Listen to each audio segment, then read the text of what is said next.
దానికి తోడు పెనిన్న ఏం చేసేదంట, అన్నని ఏం చేసేదంట, తను ఇష్టానుసారంగా మాట్లాడుతున్నటువంటి ఆ మాటలను బట్టి అన్న ఇంకా విసిగిపోయింది, ఇంకా నిరాశ చెందింది, ఇంకా మరి దుఃఖపడుతూ వచ్చేది. దేవుని సన్నిధికి వెళ్ళినప్పుడల్లా భోజనం కూడా చేయడము మానేసి ఏడుస్తూ వచ్చేది. ఎందుకంటే తన అక్కర ఎలాగైనా తీర్చబడాలి, నాకున్నటువంటి నింద, ఈ అవమానము, మరి నేను ఎదుర్కొంటున్నటువంటి ఈ పరిస్థితులు, ఈ పోరాటము నేను భరించలేను, నా వల్ల కాదు అన్నట్టుగా కొంత దిగులు పడుతూ ఉండేది. దేవుని సన్నిధికి ప్రతి ఏటా ఎల్కానా మరి అందరూ కలిసి వెళ్తూ ఉండేవారు.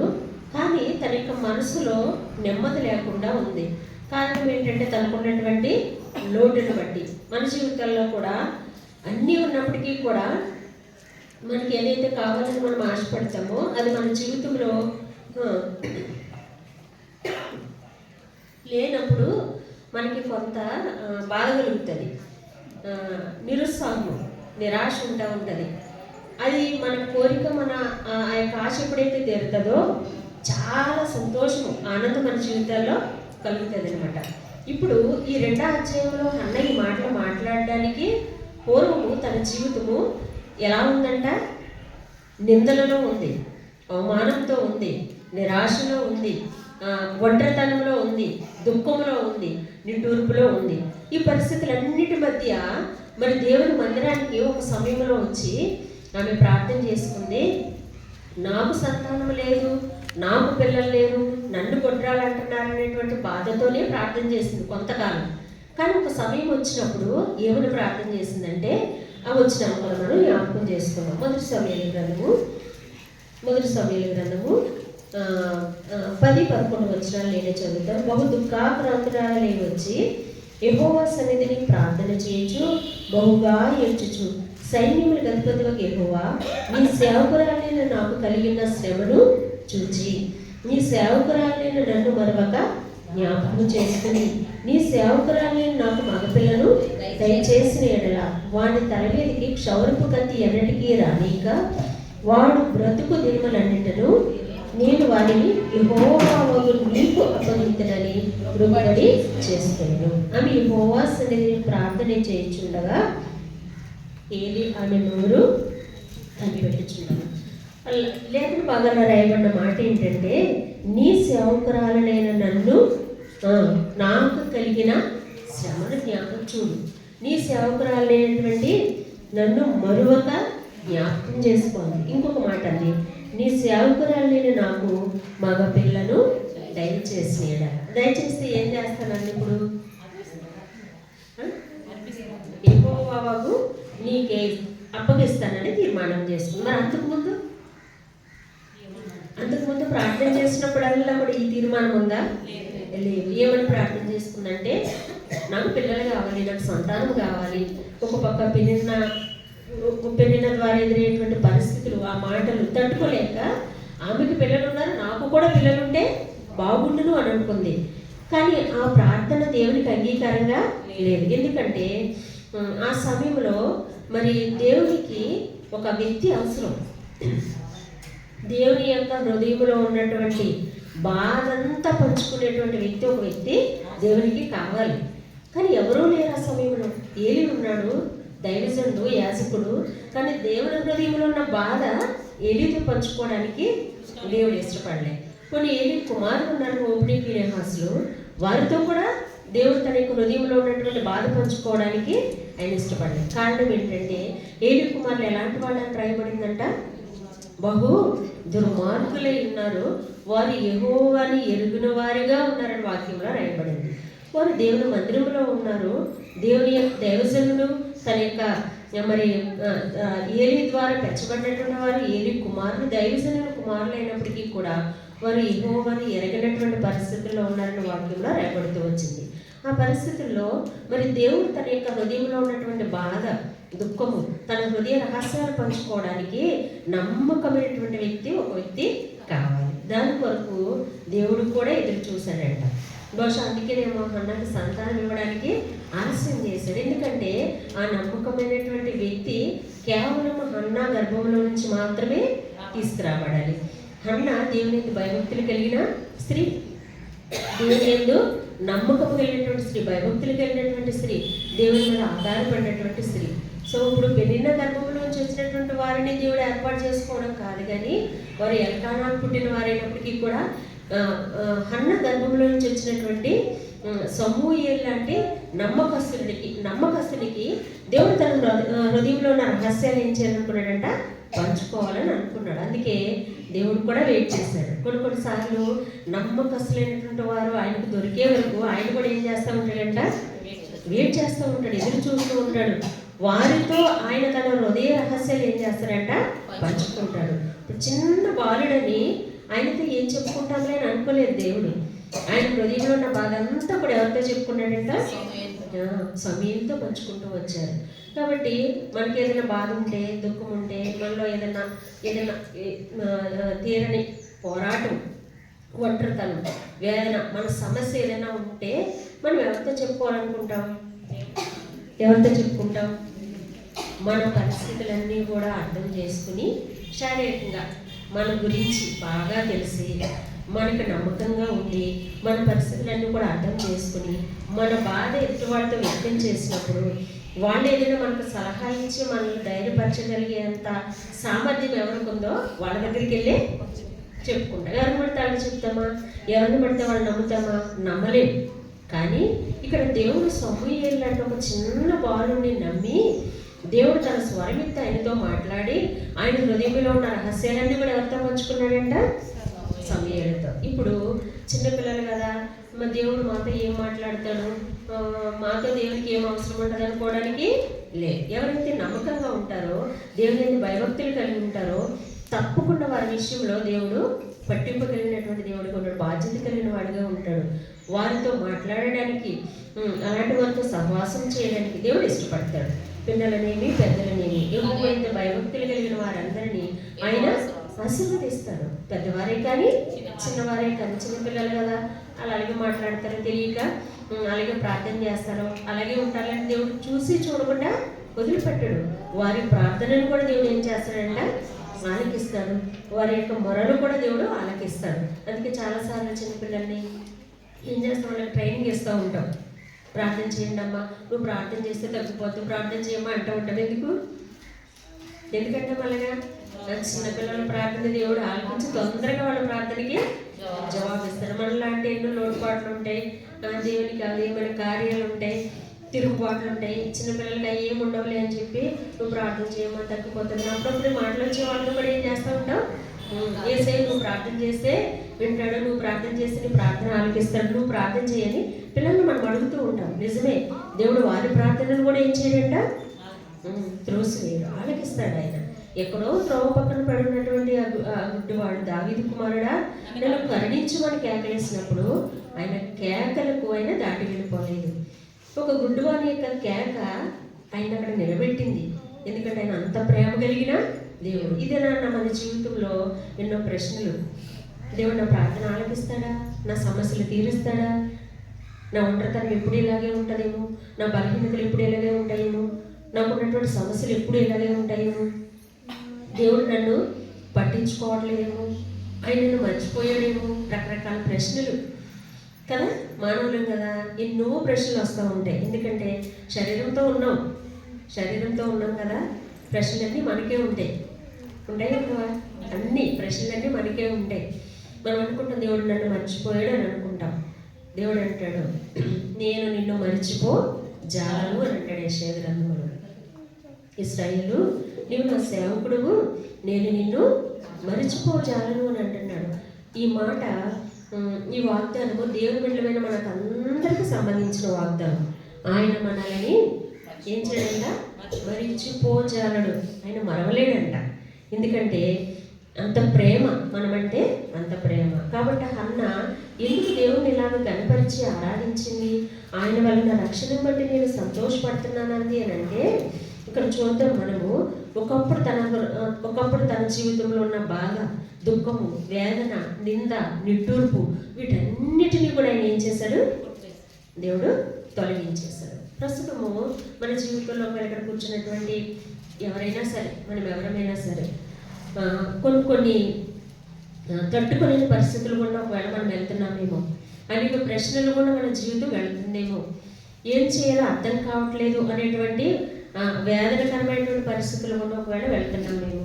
ఎవరికి చెప్పుకోలేని పరిస్థితులు కూడా వెళ్తున్నాం మేము. వీటన్నిటి మధ్యలో కూడా మనుషులు ఒకవేళ మనకి నమ్మదగిన వారు కాకపోయినా ఆయన మనకి పక్షంగా ఎలాంటి దేవుడు అంట?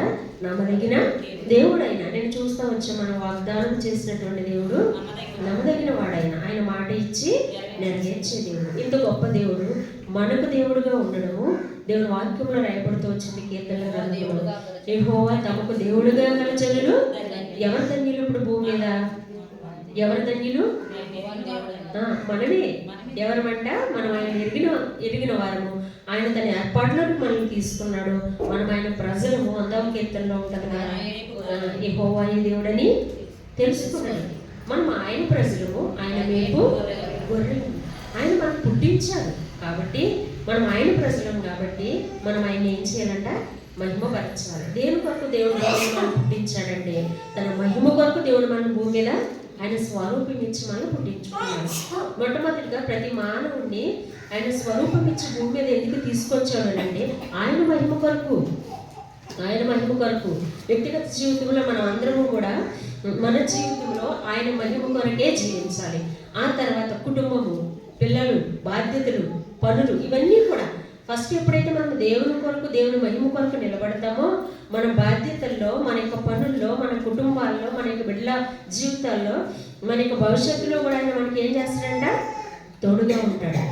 ఆయన మనల్ని విడిచిపెట్టడు.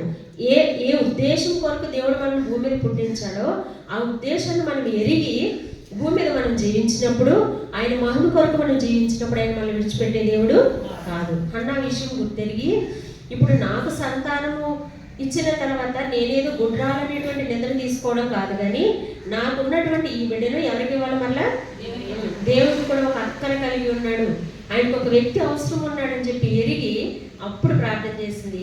ప్రభా, నువ్వు నాకు ఒక మగబిడ్డను దయచేసావు అనుకో, నాకొద్దు, మళ్ళా నీకే ఇచ్చేస్తాను, యెహోవాకు నీకే అప్పగిస్తాను, నీవు ఇచ్చినటువంటి ఆ మగబిడ్డ నీకే ఇస్తానని ఎప్పుడైతే తీర్మానం చేసుకుందో దేవుడు హన్నాని దర్శించాడు.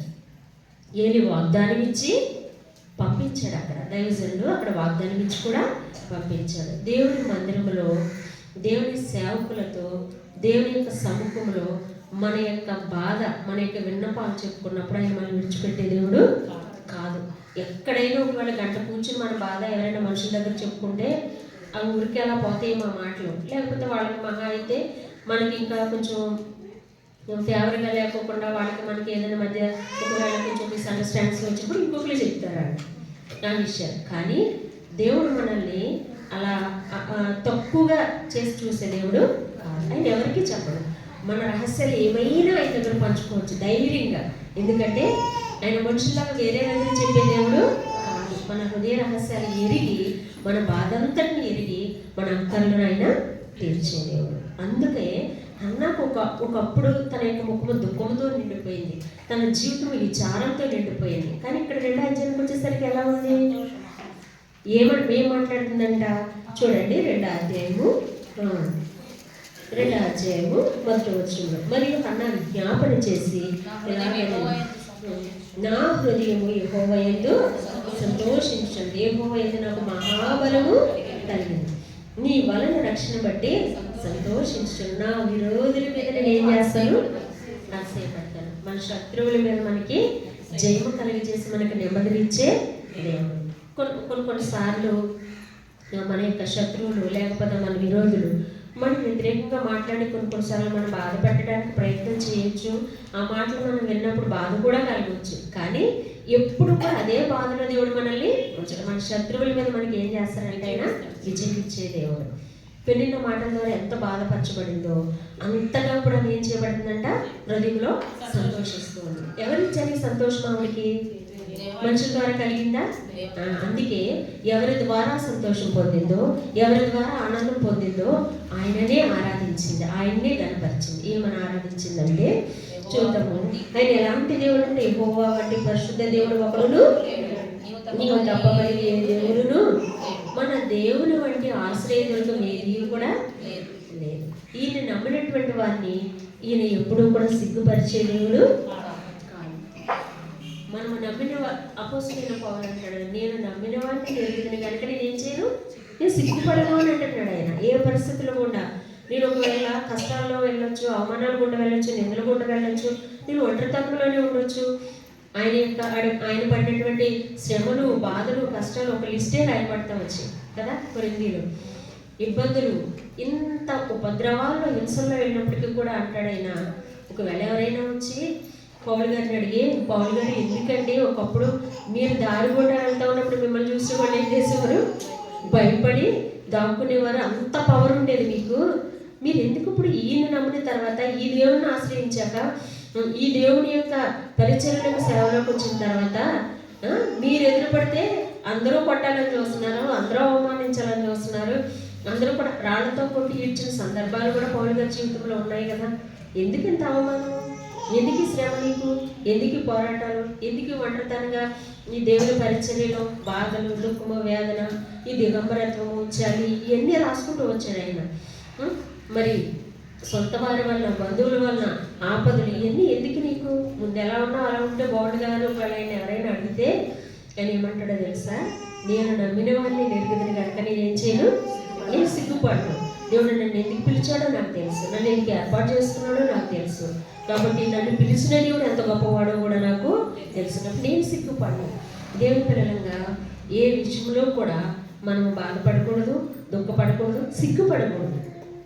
ఒకవేళ పరిస్థితులు కొన్ని మనకు ప్రతికూలంగా ఉండొచ్చేమో, అప్పుడు ఇరుగు పొరుగు వారు వచ్చి, దేవుణ్ణి సంపూర్ణంగా ఎరగినటువంటి వారు వచ్చి, నువ్వు ఈ దేవుని నమ్ముకోకముందే బాగున్నావు కదా, దేవుళ్ళలోనికి వెళ్ళకముందే బాగున్నావు కదా, ఇంత భక్తిగా ఉంటున్నావు, ఇంత విశ్వాసంగా ఉంటున్నావు, నీ భర్త నీ మాటిండ్రు, నీ బిడ్డలు నీ మాటిండ్రు, నీ అత్త మామలు నీకు సహకరించరు, నీ ఇరుగు పొరుగు వారు నీకు సహకరించరు, నీ కుటుంబమే నీకు విరోధం అయిపోయింది, ఎందుకు ఇంకా ఈ దేవుడు నీకు అవసరమా అని ఒకవేళ ఎవరైనా మనల్ని అనేవాళ్ళు ఉంటే, అపోస్తలుడైనటువంటి పౌలు గారు తన జీవితంలో ఒక తీర్మానం, నేను నమ్మిన వాడిని నేను ఎరుగుదును, ఆయన నన్ను సిగ్గుపరచడు, నన్ను ఎప్పుడు ఇదే పరిస్థితుల్లో ఉంచరు ఆయన, ఎందుకంటే ఆయన గొప్ప దేవుడు. మనం బాధపడుతూ ఉంటే, మనం దుఃఖపడుతూ ఉంటే, మనం ఏడుస్తూ ఉంటే, మనం ఒంటరితనంలో ఉంటే, మనం నిద్రలో ఉంటే ఆయన చూస్తూ ఊరుకునే దేవుడు అన్న నాకు వదిలిపెట్టలేదు కదా. కొంతకాలం అలా ఒకవేళ పరిస్థితులు అనుమతించినా దేవుడు అన్నాని జ్ఞాపకం చేసుకున్నాడు, దర్శించాడు. కారణమైన మాట్లాడే దేవుడు, దర్శించే దేవుడు, జీవం కలిగినటువంటి దేవుడు, ప్రార్థన ఆలకించే దేవుడు. సర్వ శరీరంలో కూడా ఆయన దగ్గరికి రావాలి. వాక్యం చెప్తుంది, ప్రార్థన ఆలకించువాడా సర్వ శరీరులు నీ ఎదుకు వచ్చేది. ఎందుకంటే ఆయన ప్రార్థన ఆలకిస్తాడు, ప్రార్థన ఆలకించి ప్రార్థనకి జవాబిస్తాడు. 115లో రాయబడినట్టుగా కన్ను నుండి చూడక, ముక్కు నుండి వాసన పెంచక, చేతి నుండి పని చేయక, కాళ్ళు నుండి నడవక ఉండేటువంటి మోగ విగ్రహాలు కాదు. మన దేవుడు జీవం కలిగిన దేవుడు. అందుకే హన్న ఆరాధించింది. ఈ జీవం కలిగిన దేవుడు నన్ను చూశాడు, నా శ్రమను చూశాడు, నా బాధను చూశాడు, నా నిందను చూశాడు, నా ఒంటరితనాన్ని చూశాడు. భర్తతో, పెనిన్నాతో, పిల్లలతో, అందరితో పాటు శిలోక మందిరానికి వెళ్ళినా ఏదో ఒక మూల కూర్చుని ఏం చేసేది, ఆవిడ ఏడుస్తా కూర్చునేది. ఎందుకంటే తనకు ఉన్నటువంటి తన యొక్క ఆ లోటును బట్టి, ఆ బాధ అంతా ఎవరో తీర్చలేనటువంటి అంత దుఃఖము. కాబట్టి దేవుడు ఎప్పుడు అదే పరిస్థితుల్లో ఉంచలే. మనల్ని కూడా ఆ పరిస్థితులైనా ఎప్పుడు ఉంచడు. ప్రస్తుతం ఒకవేళ ఉండొచ్చేమో, కానీ ఇప్పుడు అదే పరిస్థితుల్లో దేవుడు మనల్ని అలాగా ఉంచడు ఆయన. కాబట్టి ఈ దేవుడిని ఎరిగి ఆరాధించింది. నా హృదయంలో ఒకప్పుడు లేని సంతోషమైన నాకు ఇచ్చారు. ఆయన ద్వారా నాకు రక్షణ కలిగింది, నాకు మహాబలము. సమయం ఎప్పుడైతే పుట్టాడు, సాధారణంగా ప్రెగ్నెంట్ అయ్యి డెలివరీ అయిన సమయంలో శక్తి కోల్పోతాం కదా, బ్లడ్ లాస్ అవుతుంది కాబట్టి శక్తి కోల్పోతాం, బలము తగ్గిపోవాలి. కానీ ఈవిడేమంటుంది, నాకు మహాబలము సమయం పుట్టిన తర్వాత బలం కలిగిందంట ఆవిడకి. ఎందుకంటే అది దేవుని కార్యం, దేవుని కార్యాలు అలా ఉంటాయి.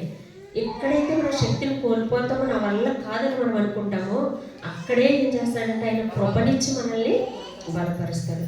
మన బలహీనతల్లో ఆయన శక్తి ఏమవుతుందంట, పరిపూర్ణమవుతుంది. ఆయన మన పక్షంగా కృపను చూపించే దేవుడు. కాబట్టి ఇంకా ఈ 10 నిమిషాల మెసేజ్ ముగిస్తాను. మన దేవుడు ఎలాంటి దేవుడిని ఇక్కడ హన్నా దేవుని ఆరాధించిందంట, పరిశుద్ధమైన మన దేవుడు అంటే పరిశుద్ధ దేవుడు ఒకడు కూడా ఆయన వంటి ఆశ్రయ దేవుడు ఏది కూడా లేదు ఇంకా కింద మాట్లాడే యెహోవా అనంత జ్ఞానియగు దేవుడు. కాబట్టి ప్రకటన గ్రంథంలో కూడా ఒకసారి ఆ మాట చదివితే మనం ప్రార్థన చేస్తున్నాం, దేవుని ఆరాధించి ప్రార్థన చేస్తున్నాం. ప్రకటన గ్రంథం 1వ అధ్యాయం. ఏం చదువు మన దేవుడు ఎలాంటి దేవుడు అని చదవం మనము? ప్రకటన గ్రంథము 5వ వచనం. నమ్మకమైన సత్య సాక్షి, మృతుల్లో నుండి ఆది సంపూతుడుగా లేచిన వాడు, భూపతులకు అధిపతి అయిన యేసుక్రీస్తు నుండి కృపా సమాధానములు మీకు కలుగును గాక. చాలా నమ్మకమైన నమ్మకమైన సాక్షి, మృతుల్లో నుండి ఆది సంపూతుడుగా లేచిన వాడంట. ఇంకా ఏమి మన దేవుడికి మన దేవుడు ఎలాంటి దేవుడు అంట? మృతులలో నుండి ఆది సంపూతుడుగా లేచినటువంటి వాడు, భూపతులకు అధిపతి అయిన యేసుక్రీస్తు నుండి కృపా సమాధానములు మీకు కలుగును గాక. ఇంత గొప్ప దేవుడు మన దేవుడు. మృతులలో నుండి ఆది సంపూతుడుగా ఆయన తిరిగి లేచుట ద్వారా మనల్ని కూడా మన పాపముల నుండి మన అపరాధముల నుండి ఏం చేసినట్టు మనం తిరిగి మనల్ని కూడా లేపి ఆయన పునరుద్ధాన శక్తి, 3వ దినాన పునరుద్ధానంగా తిరిగి లేచిన ఆ శక్తిని ఆయన బిడ్డలకు మనకు కూడా ఈ పునరుద్ధాన శక్తి ద్వారా భూమి మీద ప్రతి శోధనను కూడా మనం జయించగలిగినటువంటి శక్తి మనకు అందుబాటులో ఉంది. పునరుద్ధాన శక్తి అంటే మరణాన్ని జయించిన శక్తి, సాతానుని జయించిన శక్తి. ఈ శక్తి ఇప్పటికీ మనకు అందుబాటులో ఉంది. నా వల్ల కాదు అనేది ఏదైనా మనం ఒకవేళ మనం ఉంటుంటే కాబట్టి పునరుద్ధాన శక్తి నాకు అనుమతించు, దయచేసి చిన్న ప్రార్థన చేస్తే ఈ పునరుద్ధాన శక్తి ప్రతి పాపం నుండి, ప్రతి శోధన నుండి, ప్రతి పరిస్థితుల నుంచి కూడా ఏం చేయగలరు? మనల్ని తప్పించగలరు. ఆ శక్తితో దేవుడు మనల్ని నింపుతాడు. కాబట్టి ఆయన నమ్మకమైన సాక్షి. ఇంకొక మాట ఏమైపోతుందంటే మృతులలో నుండి ఆది సాధిస్తుగా మృతులై తిరిగి లేచినటువంటి వాళ్ళు ఎవరైనా ఉన్నారా? భూమి మీద దేవుళ్ళుగా దేవతలుగా పిలువబడే వాళ్ళు చాలా మంది ఉన్నారు. చాలా మంది పిలువబడుతున్నారు అలా దేవుళ్ళు కాకపోయినా. కానీ మన దేవుడు, ఆయన దేవుడు భూమి మీదకి శరీర రీతిగా మన పాపను కొనుకొచ్చి ఆయన మరణించి సమాధి చేయబడి 3వ దినాన్నైనా తిరిగి లేచాడు. మృత్యుంజయుడు. మరణాన్ని ఏం చేశాడంటే ఆయన జయించాడు. మరణాన్ని జయించిన వాడు ఎవరు కూడా లేదు భూమి మీద. గొప్ప గొప్ప వాళ్ళు, పేరు ప్రఖ్యాతలు కలిగినారు, గొప్ప గొప్ప మహానుభావులను చెప్పగలిగినటువంటి వాళ్ళు చాలా మంది ఉన్నారు.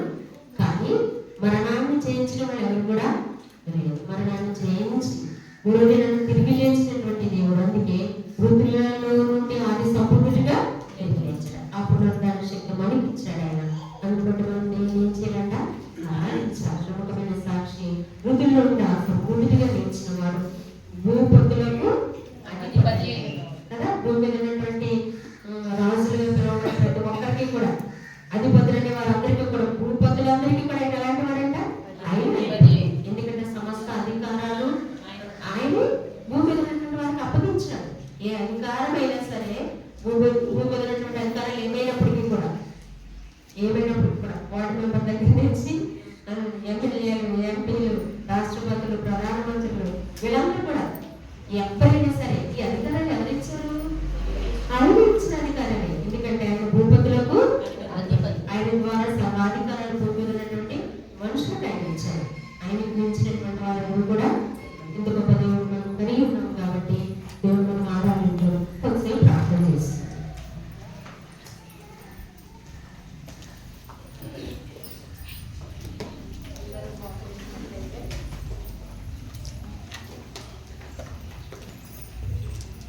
ఒకరి గురించి చిన్న పెట్టాను, ఒకరు ప్రార్థన చేయండి. మొదటి చిన్న పెట్టిన ఒకరు ప్రార్థన చేయండి. కన్నాపురం నుంచి వచ్చిన పాస్టర్ గారు ప్రార్థన చేయండి. అంటే నలుగురు ప్రార్థన చేయండి. ఒకరు కన్నాపురం పోరాటానికి వచ్చినప్పుడు ఎవరైనా ప్రార్థించండి.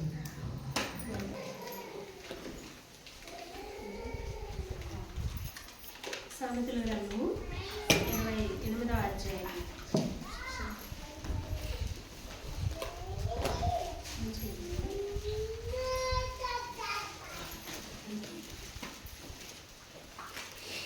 సామెతల గ్రంథము 28వ అధ్యాయము.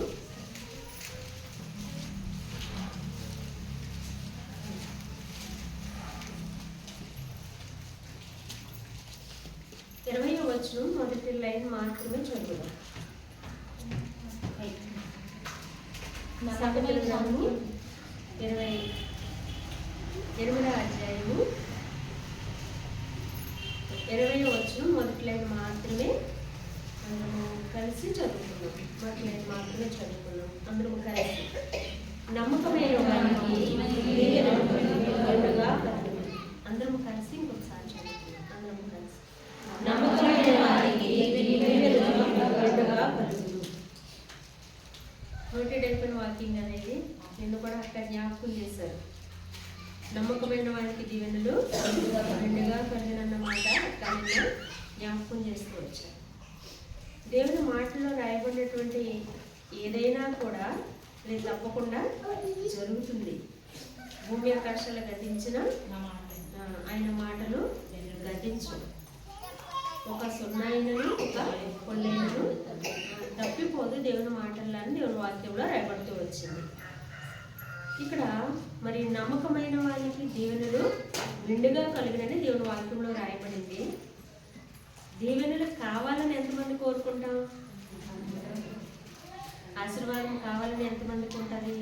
దీవెనలు కావాలని ఎంతమందికి ఉంటుంది? కష్టాలు కావాలని ఎంతమందికి ఉంటుంది? ఇబ్బందులు రావాలని ఎంతమంది కోరుకుంటామా? ఇబ్బందులు కష్టాలు రావాలని ఎవరము కోరుకుంటాం. ఏం కావాలనుకుంటామంటే ఎప్పుడు కూడా వ్యక్తిగతంగా మనము, మన కుటుంబము, మన బిడ్డలు అందరం కూడా ఎలా ఉండాలనుకుంటామంట? సంతోషంగా ఉండాలి, ఆనందంగా ఉండాలి, ఏ ఇబ్బంది రాకూడదు, ఏ కష్టము రాకూడదు, ఏ బాధ కలగకూడదు అని అనుకుంటూ ఉంటాం. అందరూ అనుకుంటాం. కానీ మరి భూమి మీద ఈ శరీరంతో మనం జీవిస్తూ ఉన్నప్పుడు మనం ఏదైతే ఉండకూడదని అనుకుంటామో అన్నీ ఉంటాయి. అన్ని పరిస్థితులు మన జీవితాల్లో ఉంటాయి. అయినా మనల్ని విడిచిపెట్టనటువంటి దేవుని మనము కలిగి ఉన్నాం. కష్టాలు ఉంటాయి, శ్రమలు ఉంటాయి, బలహీనతలు ఉంటాయి, ఇబ్బందులు ఉంటాయి, పోరాటాలు ఉంటాయి, శ్రమలు ఉంటాయి, నిందలు ఉంటాయి. వీటన్నిటి మధ్యలో కూడా మన ప్రయాణం అలా కొనసాగుతూనే ఉంటుంది. మన ప్రయాణం ముందు పెడుతూనే ఉంటుంది. కొన్నిసార్లు నా వల్ల కాదు, ఇంకా తట్టుకోలేనటువంటి పరిస్థితుల్లో మనం వెళ్ళిపోయినప్పటికీ కూడా దేవుడు ఏం చేస్తాడంటే ఆయన మనల్ని చేయి విడిచిపెట్టే దేవుడు కాదు. నిన్ను విడువను ఎన్నడూ ఎడబాయనని ఆయన మనతో చెప్తున్నటువంటి మనకిచ్చిన వాగ్దానం అది. అయితే మరి దీవెనలు కావాలని కోరుకోవడం మంచిదే, ఎంత నమ్మకంగా ఉండాలి? మనము ఏ విషయంలో నమ్మకంగా ఉండాలి? ఎవరి విషయంలో నమ్మకంగా ఉండాలి? ఈ విషయాలు మనం జ్ఞాపకం చేసుకున్నప్పుడు దేవుడు మనకు అప్పగించిన ప్రతి వాటిలో, ప్రతి బాధ్యతల్లో కూడా నమ్మకంగా ఉండాలి. ఒకవేళ నీవు నీ భర్తకు భారీగా ఉంటే ఆ విషయంలో చాలా నమ్మకంగా ఉండాలి. నీ బిడ్డల విషయంలో నిన్ను ఒక తల్లివి కాబట్టి నీ పిల్లల విషయంలో నువ్వు చాలా నమ్మకంగా ఉండాలి. ఒకవేళ ఒక కోడలు అయితే కుటుంబానికి అత్తమామలకి ఎలా ఉండాలి? నమ్మకంగా ఉండాలి. ఈ బంధాలు, బంధుత్వాలు అనే వాటి మధ్యలో మనకు బాధ్యతలు కూడా ఉన్నాయి. ఈ బాధ్యతల విషయంలో కూడా మనం ఎలా ఉండాలంట? చాలా నమ్మకంగా మన జీవితంలో కొనసాగించాలి. ఇదే మనకి కష్టం, ఇది చాలా కష్టం. ఈ పరిస్థితులన్నిటి మధ్యలో బంధాలు, బంధుత్వాలు, మనకున్నటువంటి బాధ్యతలు నమ్మకంగా నెరవేర్చడము కొన్నిసార్లు కష్టమవుతూ ఉంటుంది, మన వల్ల కాదు. అయినప్పటికీ కూడా మనం నమ్మకంగా ఉన్నప్పుడు దేవుని యొక్క దీవెనను, దేవుని ఆశీర్వాదాలు మనం ఏం చేస్తామంట? పొందుతాం. ఎందుకంటే పరిశుద్ధ గ్రంథంలో మనకు మాదిరిగా ఉంచబడినటువంటి స్త్రీలు చాలా మంది ఉన్నారు. వారి బాధ్యతల్లో, దేవుడు వారికి అప్పగించినటువంటి పనుల్లో, బాధ్యతల్లో, అన్ని విషయాల్లో కూడా వారు నమ్మకంగా ఉండి దేవుని దీవెనలు పొందినటువంటి స్త్రీలు పరిశుద్ధ గ్రంథంలో చాలా మంది ఉన్నారు. నిన్న దినాన్ని కూడా మనము మరి అక్కడ జ్ఞాపకం చేస్తూ వచ్చారు. నిన్న దినాన్ని నేను మళ్ళీ ఇప్పుడు రిపీట్ చేయను, ఎందుకంటే మధ్యాహ్నం క్వశ్చన్స్ అడగాలి కాబట్టి. ఒకవేళ ఇప్పుడు రిపీట్ చేశానంటే మళ్ళీ అందులో ఒకవేళ మీరు క్వశ్చన్స్ తయారు చేసుకుంటారు. నిన్న విన్నారు కాబట్టి, ఆల్రెడీ విన్న వాక్యమే, తెలిసిన వాక్యాలే కాబట్టి మధ్యాహ్నము ఆ విషయాలు చూసుకున్నాం. ఇక్కడ మరి ఒక స్త్రీని మనం జ్ఞాపకం చేసుకున్నాం. న్యాయాధిపతుల గ్రంథము 4వ అధ్యాయము. న్యాయాధిపతుల గ్రంథము 4వ అధ్యాయము 4వ వచనం చదువుతాను. న్యాయాధిపతుల గ్రంథము 4వ అధ్యాయము 4వ వచనం చదువుతాను. 4వ వచనం 201 పేజీ. లబ్బీదోతునకు భార్య అయిన దెబోరా అను ప్రవక్త్రి ఇశ్రాయేలీయులకు న్యాయాధిపతినిగా ఉన్నది. చాలా అవకొచ్చినాన్ని మనం మరి ఒకవేళ కొన్ని సందర్భాలు అవసరమైతే మనం జ్ఞాపకం చేసుకుందాం. ఇక్కడ దెబోరా గురించి చాలా సందర్భాల్లో చాలాసార్లు విన్నాం మనం దేవుని వాక్యం. అయినప్పటికీ కూడా దేవుడు మనతో మాట్లాడేది ఏదైనప్పటికీ కూడా అనుదినము కూడా మనతో నూతనంగా మాట్లాడుతూ ఉంటారు. అనుదినము నూతనంగా మాట్లాడుతూ ఉంటారు. ఏ పరిస్థితులు కలిగి మనం దేవుని సన్నిధికి వచ్చామో, ఎలాంటి అక్కర్లు దేవుని సన్నిధికి వచ్చామో, ఏ ఇబ్బందులు కూడా మధ్య దేవుని సన్నిధిలోకి వచ్చామో, ఏ హృదయంలో ఆశలు కోరికలు కలిగి మనం దేవుని సన్నిధికి వచ్చామో, మన హృదయాంతరంగా ఆయన మాత్రమే ఎరిగినటువంటి దేవుడు కనుక ఆ రీతిగా ప్రభు మనతో ఏం చేస్తూ ఉంటారంట, మాట్లాడుతూ ఉంటారు. మన అక్కరని ఎరిగి మాట్లాడే దేవుడు మన దేవుడు. కాబట్టి ఇక్కడ రాయబడినటువంటి మాట, ఆ కాలమున లబ్బీదోతునకు భార్య అయిన దెబోరా అను ప్రవక్తి ఇశ్రాయేలీయులకు న్యాయాధిపతినిగా ఉండెను. దానికి ముందు 3వ వచనంలో ఒక మాట రాయబడింది. అతనికి 9 మంది చెప్పండి. ఇనుప రథములు ఉండెను. అతడు 20 సంవత్సరంలో ఇశ్రాయేలును కఠినమైన బాధ పెట్టగా ఇశ్రాయేలు యెహోవాకు మొరపెట్టింది. ఇశ్రాయేలీయులు యెహోవాకు మొరపెట్టిరి. ఇశ్రాయేలు ప్రజలు ఆ సమయంలో ఎలా ఉన్నారు అంటే తీవ్రమైన దుఃఖంలో ఉన్నారు, బాధలో ఉన్నారు. వారిని ఎవరు బాధ పెడుతున్నారు, ఎవరు ఇబ్బంది పెడుతున్నారంటే శత్రువులు. ఎవరు ఆ శత్రువు అని అంటే సిసేరా అనేటువంటి ఇశ్రాయేలు ప్రజలకు శత్రువు బాధపడుతున్నాడు. వీళ్ళు ఆ సిసేరా అనేటువంటి వ్యక్తిని జయించడానికి వారికి శక్తి సరిపోవట్లేదు. దేవుని మీద ఆధారపడితే దేవుడే శక్తి ఇస్తాడు. కానీ కొన్ని సందర్భాల్లో ఇశ్రాయేలు ప్రజలు దేవుని మీద ఆధారపడిపోకుండా, దేవుని సహాయం కోరుకోకుండా వ్యక్తిగతంగా వాళ్ళ ఇష్టాలు నెరవేర్చుకుంటూ దేవుని కూడా పక్కన పెట్టిన సందర్భాలు చాలా ఉన్నాయి. అప్పుడే దేవుడు ఏం చేసేవాడంటే వాడు శత్రువుల చేతికి అప్పగించాడు. అయితే ఇక్కడ మరి ఆ పరిస్థితులు జరిగినప్పుడు సిసేరా అనేటువంటి వ్యక్తి చేతులు ఇశ్రాయేలు ప్రజలు చాలా కఠినమైన బాధపడుతూ ఉన్నారు.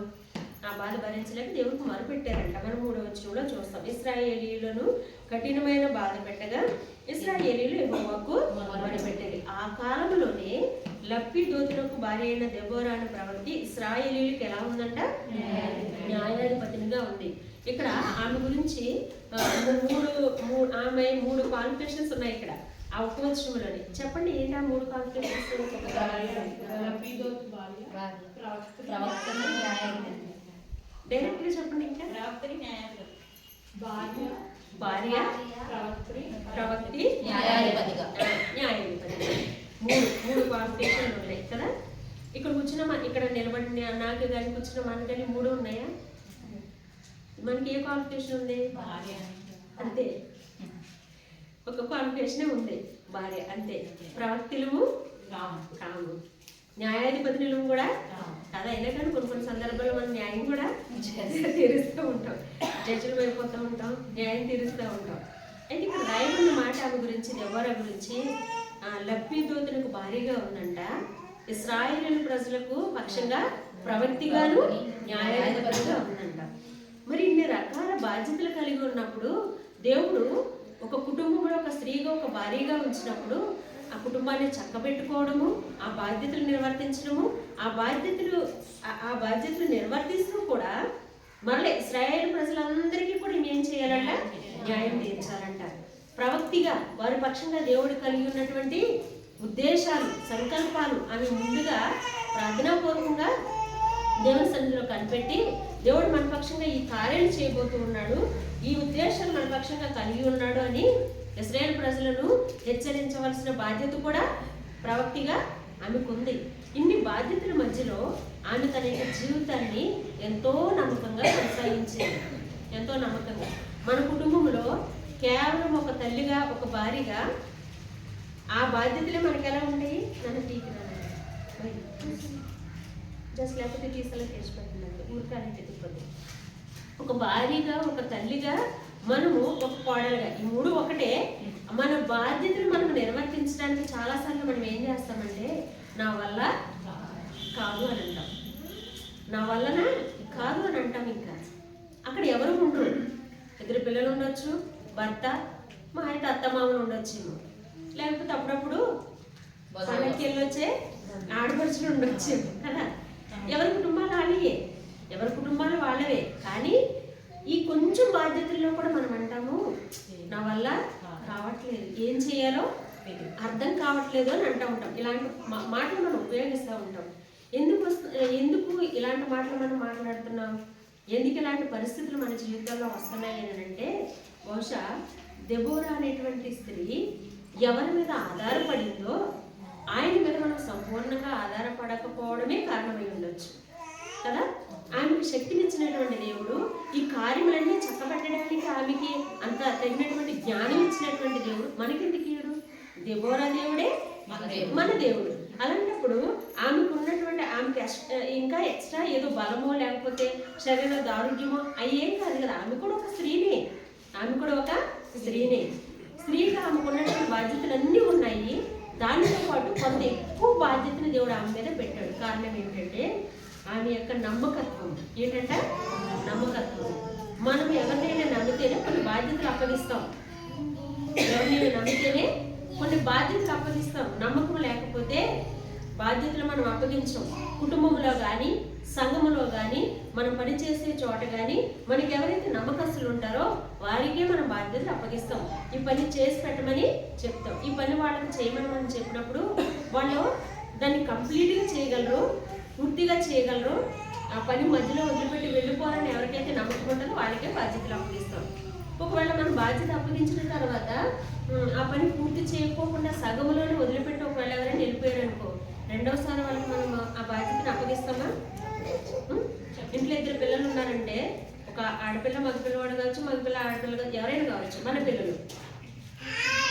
మనం పని అప్పగించినప్పుడు ఆ విషయంలో చాలా బాధ్యతగా పని చేసి దాన్ని ఆ పని నువ్వు సంపూర్ణంగా నిర్వర్తించగలిగిన వాళ్ళకి మనం బయటకు వచ్చినప్పుడు చెప్పొస్తాం పనులన్నీ కూడా. కంప్లీట్గా వీడైతేనే బాగా చేస్తారు, ఈ అమ్మాయి అయితేనే బాగా చేస్తుంది. మన పిల్లల విషయంలో కూడా వాళ్ళు చేస్తారు అనే వాళ్ళకి మనం బాధ్యతలు అప్పగిస్తాం. నమ్మకంగా ఉంటారని తెలిస్తేనే.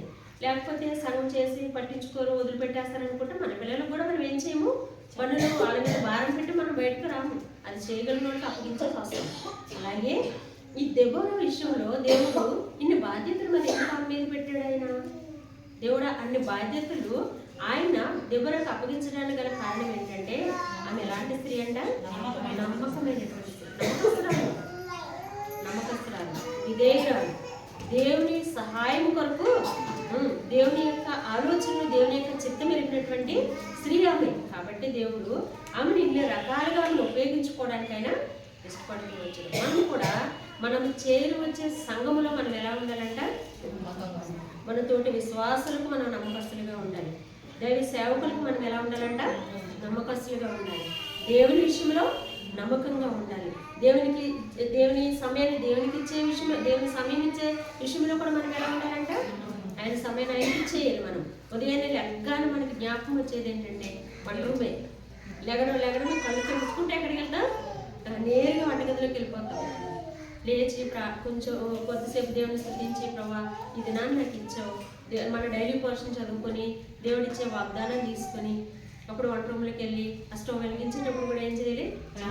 ప్రభా ఈ దినం నేను చేసే ప్రతి వంటలో కూడా మీరు నాకు సహాయం చేయండి. ఎందుకంటే మనం ఎంత ఎక్స్పర్ట్ల పైన ఒక్కొక్కసారి ఏం చేస్తాము, పొరపాట్లు చేసేస్తూ ఉంటాం. ఎంత బాగా చేయగలిగినా, ఎంత స్పీడ్గా చేయగలిగినా కొన్నిసార్లు పొరపాట్లు జరుగుతూ ఉంటాయి. ఆ విషయంలో కూడా మనం ఏం చేయాలంట? దేవుని సహాయం కోరుకోవాలి. ప్రభా ఇది నాకు వచ్చు కదా, నాకు వచ్చు కాబట్టి వంటకు కూడా ప్రార్థన చేయాలంటే భక్సింగ్ గారు, దైవజనుడు భక్సింగ్ గారు మనకి నేర్పిన అనుభవం ఏంటంటే, ప్రతి చిన్న విషయానికి కూడా ఆయన ఏం చేసేవారంట? ఈవెన్ షేర్ చేసుకోవడానికి కూడా ప్రభా నన్ను నిలమంటావా వద్దా అని అడిగేవారంట. కొంతమందికి అది ఒకవేళ అది వేరే విధంగా అనిపించవచ్చేమో, కానీ ఆ దైవజనులు దేవుని మీద ఆధారపడినటువంటి విధానం, అది దేవుని మీద ఆధారపడినటువంటి విధానం.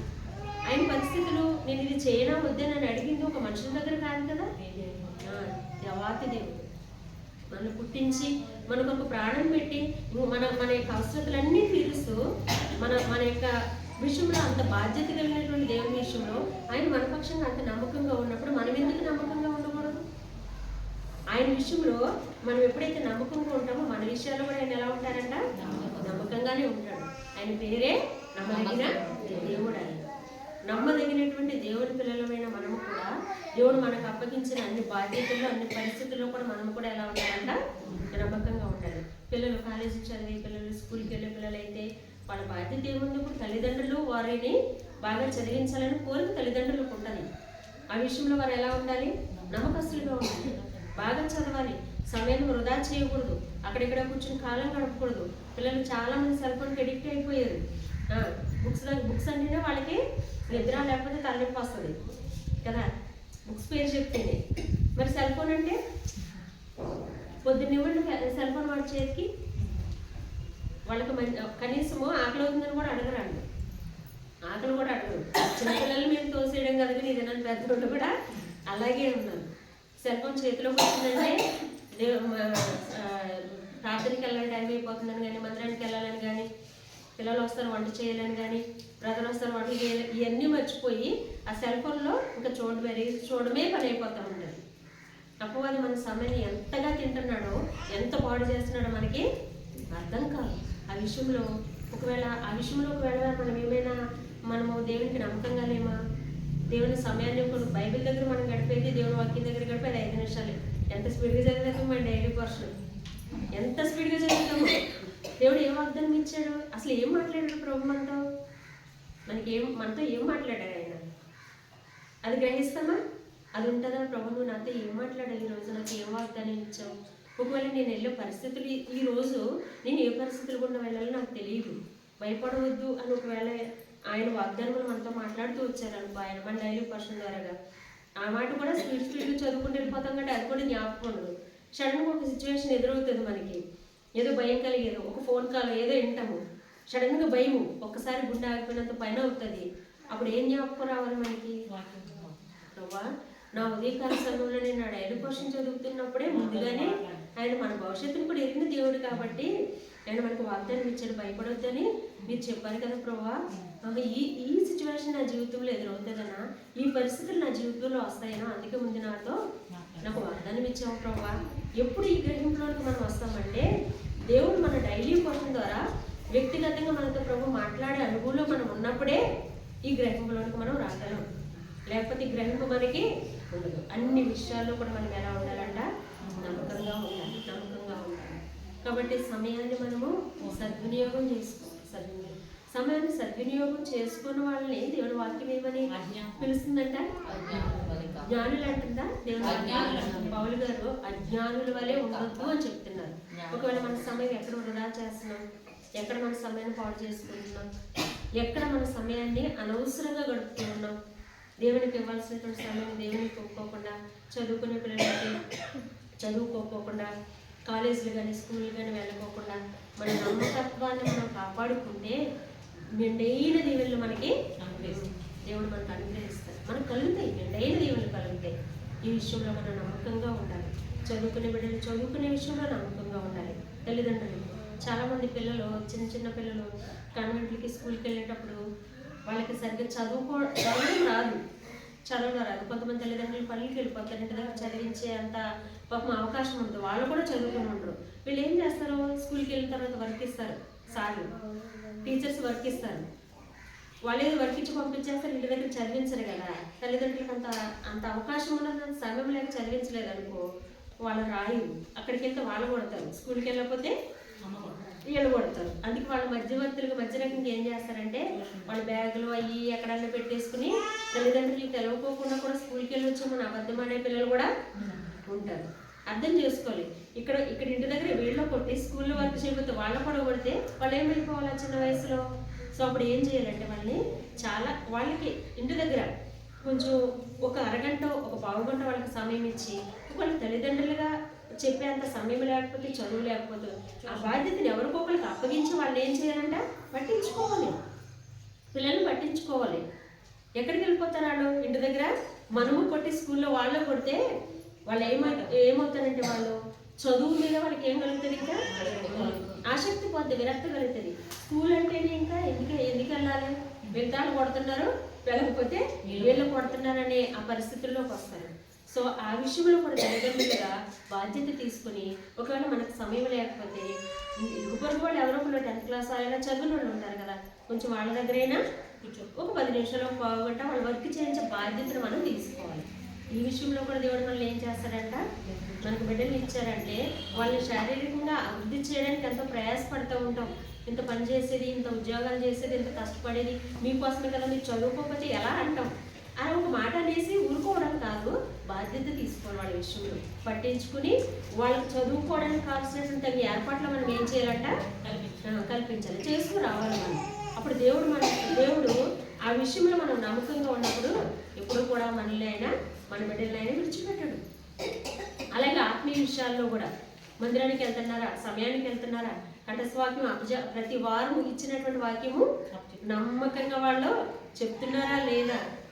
అప్పుడప్పుడు సండే స్కూల్ టీచర్స్ కూడా ఏం చేయాలి, అడగాలి. కంఠవాక్యం చెప్తున్నాడా, ఏంటో నేర్పించాను, బుక్లో రాశాడా, ఈ బాధ్యతలు కూడా తీసుకోవాలి. ఏదైనా మనము కొంచెం వాడు సరిగ్గా లేకపోతే, ఏదైనా సరిగ్గా చెప్పకపోతే ఏమంటారు, ఈ సండే స్కూల్ టీచర్ మీకు ఇదే నేర్పించిందా అని అంటారు. ఎవరిని అంటారు, సండే స్కూల్ టీచర్లు అంటారు. ఒక గంటే కదా, ఆదివారం ఒక గంట ఏమో నేర్పించేసి వెళ్ళిపోతూ ఉంటారు. కేవలం పూర్తి బాధ్యత సండే స్కూల్ టీచర్లు ఒకరిదే కాదు, తల్లిదండ్రులు కూడా ఏ వాక్యం ఇచ్చింది అక్క, రాసావా, చదివావా, వచ్చిందా, నాకు అప్పచెప్పని బాధ్యత తీసుకోవాలి. చిన్ననాటి నుంచి కూడా అదే సామెతల గ్రంథంలో రాయబడింది, బాలుడు నడవలసిన త్రోవకి నేర్పించాలి. ఇంటి దగ్గర మనం పట్టించుకోకుండా, మనం బాధ్యత తీసుకోకుండా, చదువు విషయంలోనే కానీ, ఆత్మ సంబంధమైన విషయాల్లోనే కానీ, దేవుని మందిరంలో గడిపే సమయంలో చాలా తక్కువ సమయాలు గడుపుతూ ఉంటారు. స్కూల్కి వెళ్ళి గడిపే సమయంలో తక్కువ సమయం, ఎక్కువ సమయం ఇళ్ళ దగ్గర గడుపుతూ ఉంటారు. కాబట్టి వాళ్ళని ప్రశ్నించి, వాళ్ళని అడిగి, వాళ్ళ విషయంలో ఏం చేయాలంట, బాధ్యత తీసుకున్నప్పుడు వాళ్ళు కూడా ఏం చేస్తారంట, కొంచెం భయంగా ఉంటారనమాట. అడుగుతున్నారు, మనల్ని అప్పగించుకుంటున్నారు కాబట్టి మనం కూడా చదవాలని. ఈ విషయంలో మనం తప్పుకోకూడదు. ఈ విషయంలో మనం తప్పిపోతే, మనకి ఇచ్చిన బిడ్డల విషయంలో మనం తప్పిపోతే దేవుడు ఎవరు లెక్క అడుగుతాడు, మనం అడుగుతాడు ప్రభు, లెక్క అడుగుతాడు ప్రభు. నీ బాధ్యతల విషయంలో, నేను నీకు ఇచ్చినటువంటి బిడ్డల విషయంలో నీవు నమ్మకంగా ఉన్నావా లేదా. కాబట్టి దెబోరా మనకి జ్ఞాపకం చేసేది ఏంటంటే, భారీగా తన నమ్మకస్తురాలుగా ఉంది. ప్రవక్తిగా ఇశ్రాయేలు ప్రజల జీవితాల్లో రాబోయే ఉగ్రత నుండి తప్పించడానికి, శత్రువుల చేతుల నుండి తప్పించడానికి మనం తీసుకున్నటువంటి నిర్ణయాలు ఎంతో గొప్ప నిర్ణయాలు తీసుకుంది. ఒక స్త్రీ అంత గొప్ప సాహసమైనటువంటి నిర్ణయాలు తీసుకోవడం అంటే సామాన్యమైన విషయం కాదు. దేవుని మీద ఆధారపడింది కాబట్టి అలాంటి ఆలోచన ఎవరిచ్చారు ఆమెకి, దేవుడే ఇచ్చారు. కాబట్టి చూద్దాము, కొన్ని విషయాలు చూద్దాము దెబోరా గురించి. మనము 4వ అధ్యాయము 4వ వచనము మనం చదువుతూ వచ్చాము. భార్యగా, ప్రవక్తిగా, న్యాయాధిపతిగా తన బాధ్యతలు ఆమె ఎలాగ నెరవేర్చుకుంటూ వచ్చిందో కొన్ని విషయాలు మనం చూద్దాం. న్యాయాధిపతుల గ్రంథము 4వ అధ్యాయము, న్యాయాధిపతుల గ్రంథము 4వ అధ్యాయము 5వ వచనాన్ని మనం ఒకసారి జ్ఞాపకం చేసుకుంటే, రామాకును బేతేలుకును మధ్యనున్న దెబోరా చల్ల వృక్షం క్రింద తీర్పుకై కూర్చుండుట కలదు. తీర్పు చేయుటకై ఇశ్రాయేలీయులు ఆమె యొద్దకు వచ్చుచుండిరి. తీర్పు చేయుటకై ఇశ్రాయేలీయులు ఆమె యొద్దకు వచ్చుచుండిరి.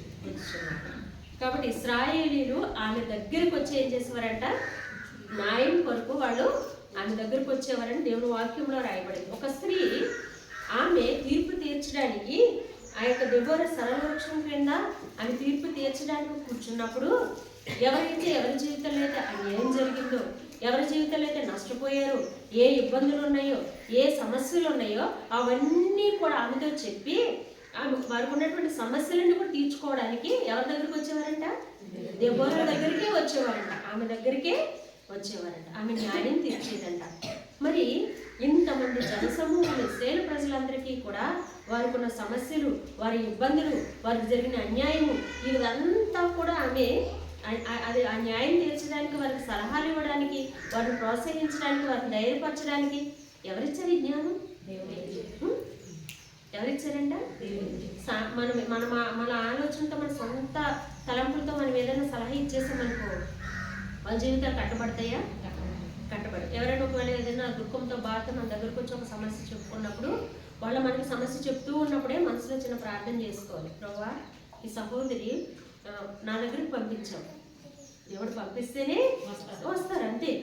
ప్రభా మీరు నా దగ్గరికి సహోదరుని పంపించారు, ఎంతో బాధ, ఎంతో దుఃఖము, ఎన్నో విషయాలు నాతో పంచుకుంటా ఉంది. మనసులోనే వాళ్ళ మాటలు వింటానే ఏం చేయాలి మనము?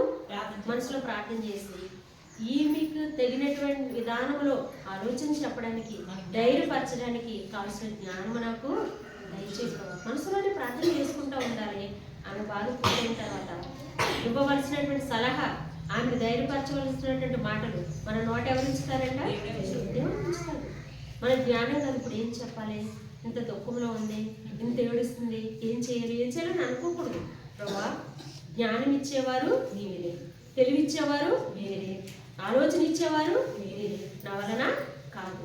ఒక సందర్భంలో యోసేపు అంటాడు, ఆయన పోతీఫర్ భార్య నిమిత్తము చెరసాలలో ఉంచబడ్డాడు. ఆ చెరసాలలో ఉన్న తర్వాత పాండైల అధిపతి, భక్షకారుల అధిపతి వాళ్ళకి కళలు వచ్చినాయి. వాళ్ళ కళలను బట్టి వాళ్ళ ముఖము వికారం అయిపోయింది. ఏం జరుగుతుందో అర్థం కాలే. కళల భావం కూడా వాళ్ళకి తెలియదు. యోసేపు ఉదయాన్నే లేచి వాళ్ళ ముఖాన్ని చూసేసరికి వాళ్ళ ముఖం ఎలా ఉందంట? ముఖం వికారంగా ఉంది. ఎందుకంటే ఆ కళల యొక్క అర్థం వారికి తెలియలేదు. సరే వాళ్ళిద్దరు కళలకి భావాలు చెప్పాడు, అర్థం చెప్పాడు. అర్థం చెప్పిన తర్వాత నీ జీవితం ఏది జరుగుతుంది, నీ జీవితంలో ఏది జరుగుతుంది అని చెప్పి, దయచేసి మీరు బయటకు వెళ్ళిన తర్వాత నన్ను ఒకసారి జ్ఞాపకం చేసుకోమని చెప్పాడు.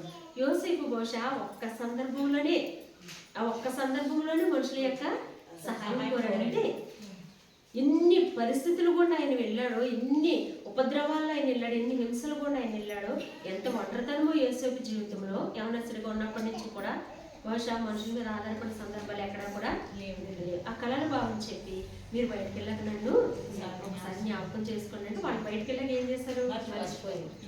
మనుషులు అంతే కదా, మేలు పొందాక, సహాయం పొందాక ఏం చేస్తారు? మర్చిపోతారు. అంతే, మనం నైజు అంతే.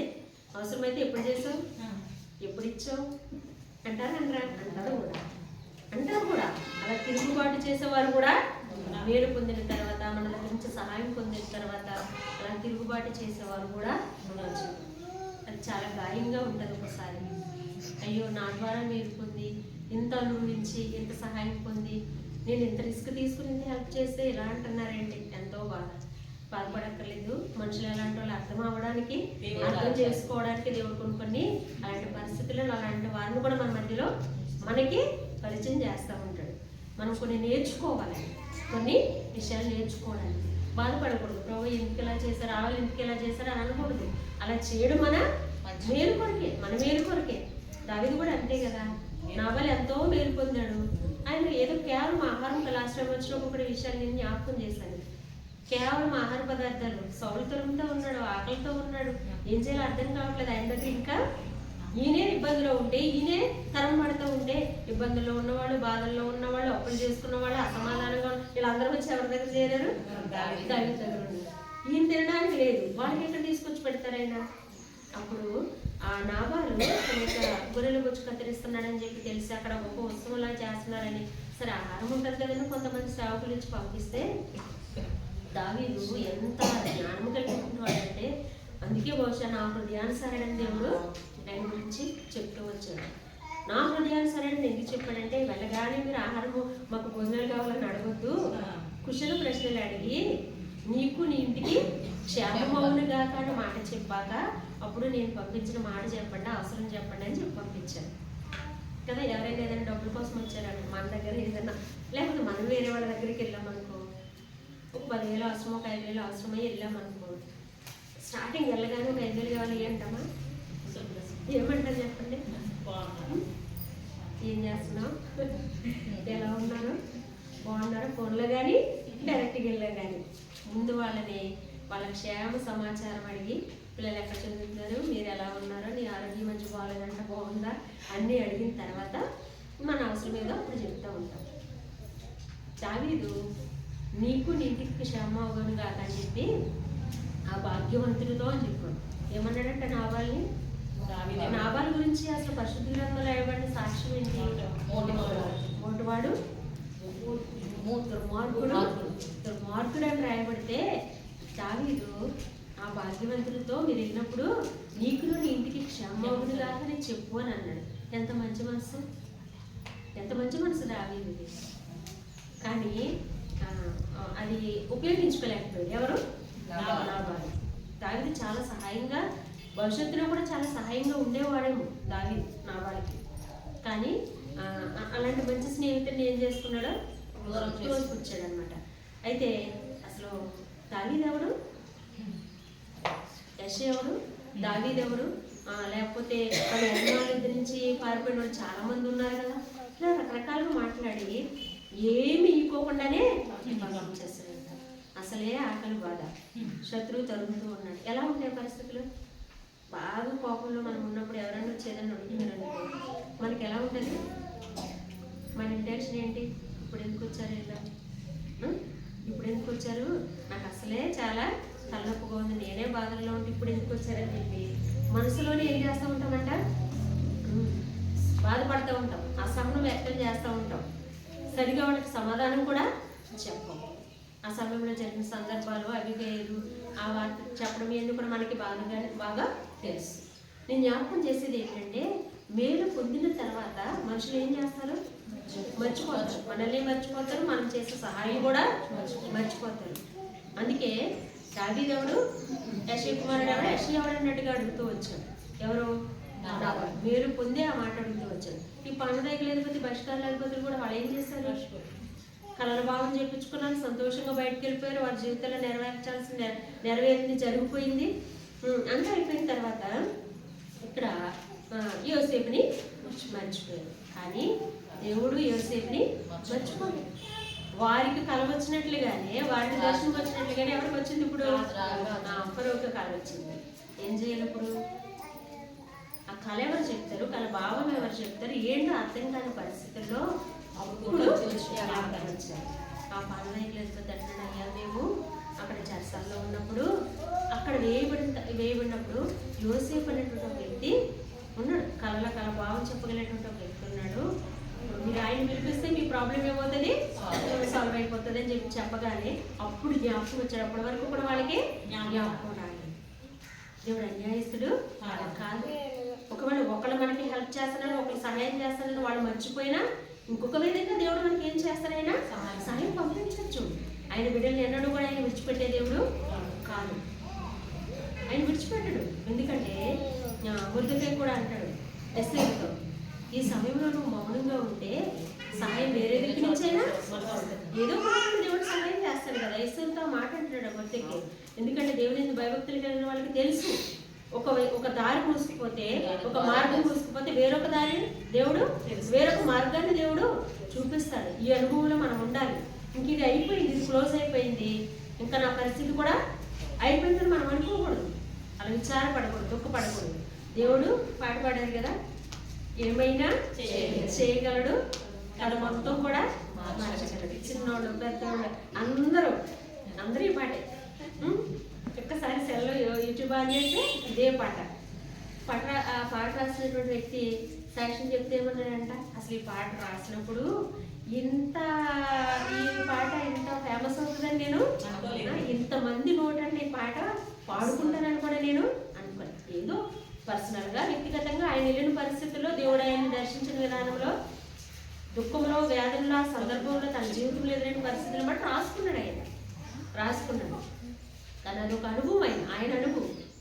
ఈరోజు నా పాట ప్రతి ఒక్కరు కూడా పాడుతున్నారు. నిజమే, ఆయన ఏమైనా చేయగలిగినటువంటి అధికారం కలిగినటువంటి దేవుడు. ఎందుకంటే సమస్తం ఆయనది కాబట్టి ఆయన ఏమైనా చేయగలడు, ఏదైనా ఆయన చేయగలడు. కాబట్టి ఆ యోసేపు వెళ్ళి ఆ రాజు ముందు నిలబడినప్పుడు, మరి నాకు ఈ కళ వచ్చింది, దాని భావం చెప్పమన్నప్పుడు ఒక మాట అన్నాడు. చెప్పండి ఏమన్నా? రాజు ముందు నిలబడినప్పుడు మధ్యాహ్నం అడుగుతున్నాను ప్రశ్నలు ఇప్పుడు అడుగుతున్నారు, ఏంటని చూస్తున్నారా? చాలా చిన్న మాట మాట్లాడాడు కానీ అది చాలా పెద్ద అర్థం వస్తుంది. కాదు కళల భావం చెప్పగలిగిన సామర్థ్యం కలిగిన వాడే, అంత శక్తి కలిగిన వాడే దేవుడు ఆయనకి ఇచ్చాడు. కానీ ఆయన ముందు నేను అది నా వలన కాదు. వద్దామా ఆ మాట? సారీ, అది కడుగు 40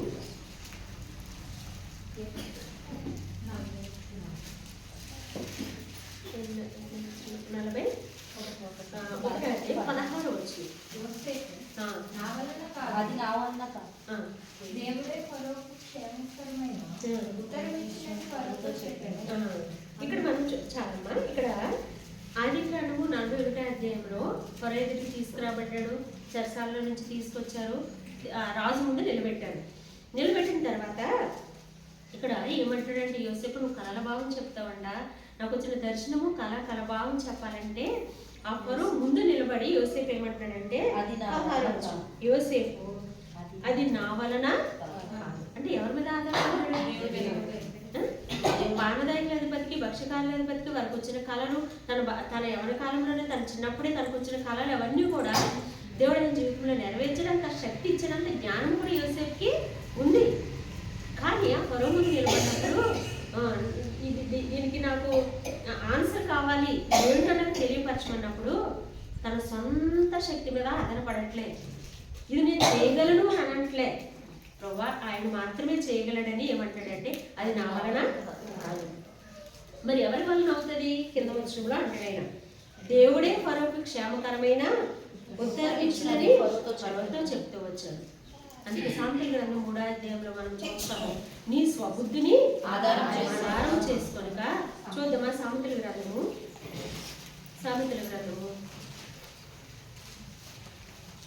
6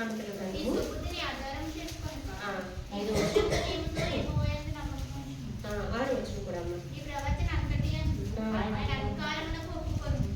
అప్పుడు ఆయన నీ త్రోవలను సరళము చేయును. చాలమ్మ, నీ స్వబుద్ధిని ఆధారం చేసుకొనక నీ పూర్ణ హృదయంతో యెహోవా యందు నమ్మకం ఉంచాలంట.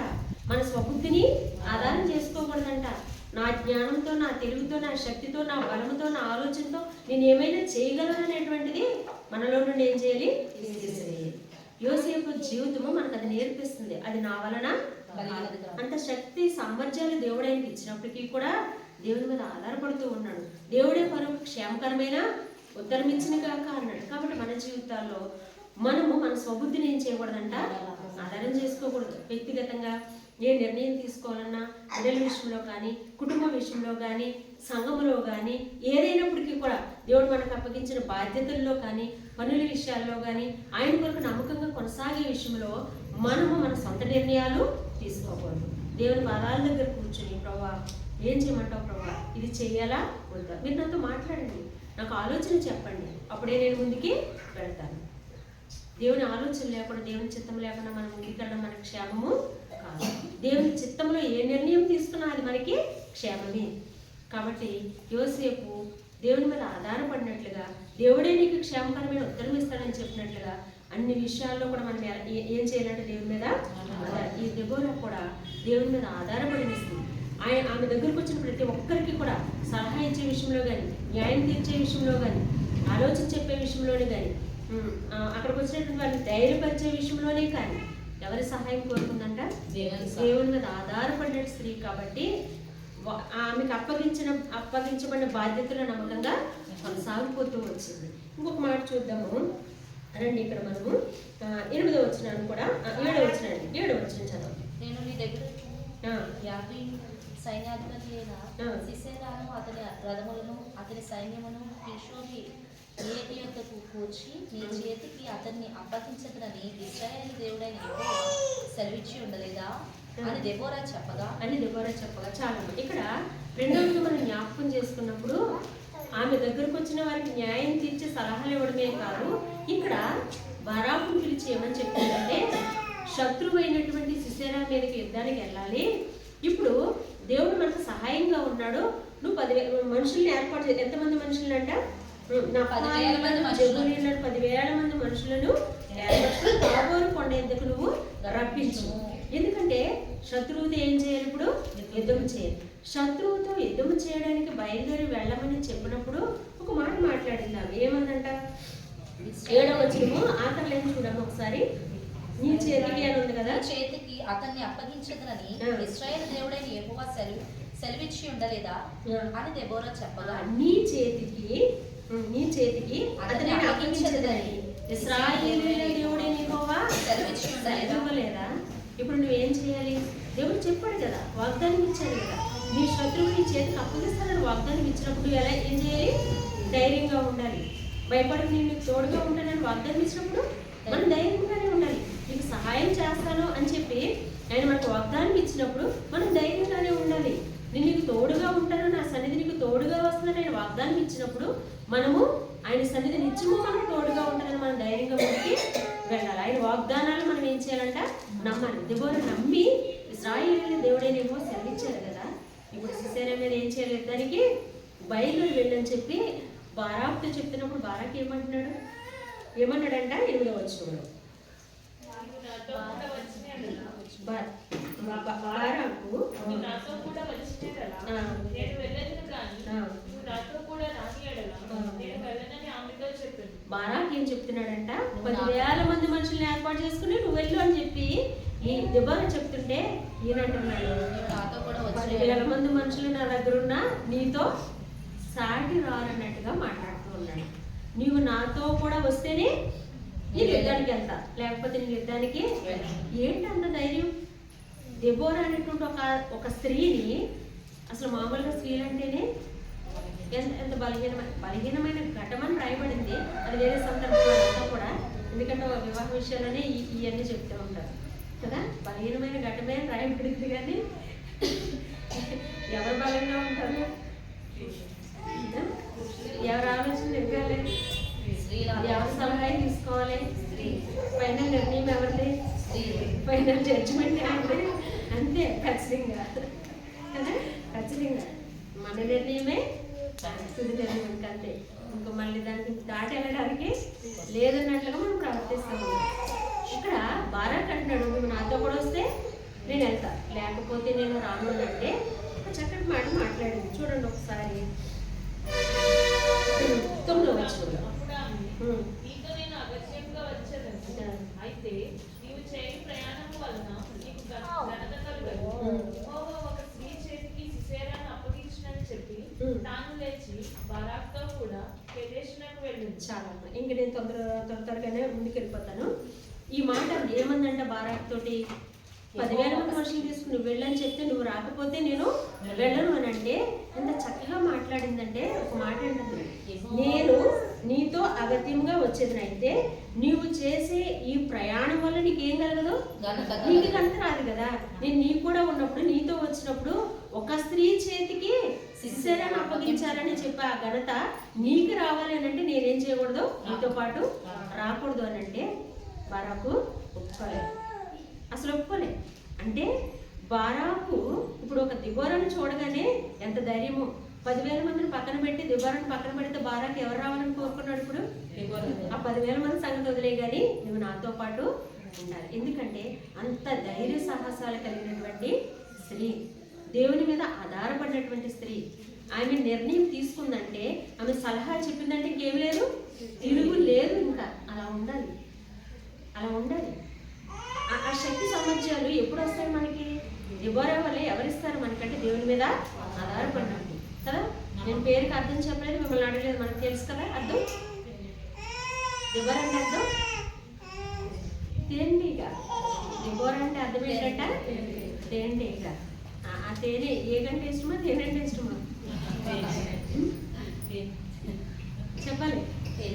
తేనెటీగ నీకు పక్కన పెట్టి తేనె ఇక్కడ పెట్టి తీసుకో, ఏది కావాలంటే దేని దగ్గరికి వెళ్తాం మనం? తేనె దగ్గరికి పరిగెత్తుకు వెళ్తాం. ఆ తేనె తీగ మనకి అవసరం లేదు అని అనుకుంటాం. దానిలో నుంచి వచ్చింది.